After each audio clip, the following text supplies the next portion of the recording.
একসময় তাদের ভাষা, সংস্কৃতি আর পরিচয় হারিয়ে যাওয়ার আশঙ্কা তৈরি হয়েছিল। আধুনিক রাষ্ট্র ব্যবস্থার আত্মীকরণ নীতির চাপে বহু শাওমি পরিবার নিজেদের ঐতিহ্য গোপন করতে বাধ্য হয়, কিন্তু ইতিহাস সেখানে থেমে থাকেনি। নরওয়ে আজ বিশ্বের সামনে এক ব্যতিক্রমী উদাহরণ। ১৯৮৯ সালে গঠিত হয় শাওমি পার্লামেন্ট, যা আদিবাসী জনগোষ্ঠীর ভাষা, সংস্কৃতি, অধিকার রক্ষায় গুরুত্বপূর্ণ ভূমিকা পালন করছে। বর্তমানে শাওমি অধ্যুষিত এলাকায় তাদের নিজস্ব ভাষায় শিক্ষা নিশ্চিত করা হয়েছে। শুধু তাই নয়, শত শত বছরের ঐতিহ্যবাহী জৈবিক গান, রঙিন গাত্তি, পোশাক, বলগা হরিণ পালন, মাছ ধরা এবং হস্তশিল্প সবকিছুই নতুন প্রজন্মের কাছে পৌঁছে দিতে কাজ করছে স্কুল, জাদুঘর, সাংস্কৃতিক কেন্দ্র ও গণমাধ্যম।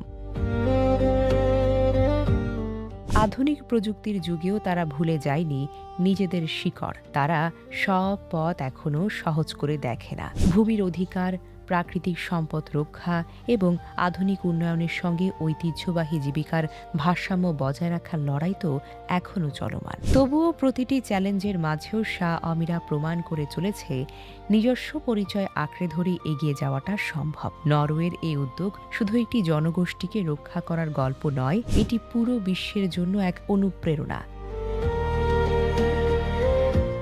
কারণ একটি জাতির প্রকৃত শক্তি তার প্রাচীন সংস্কৃতিকে মুছে ফেলার মধ্যে নয়, বরং সম্মান, স্বীকৃতি এবং সুরক্ষার মধ্যেই লুকিয়ে থাকে।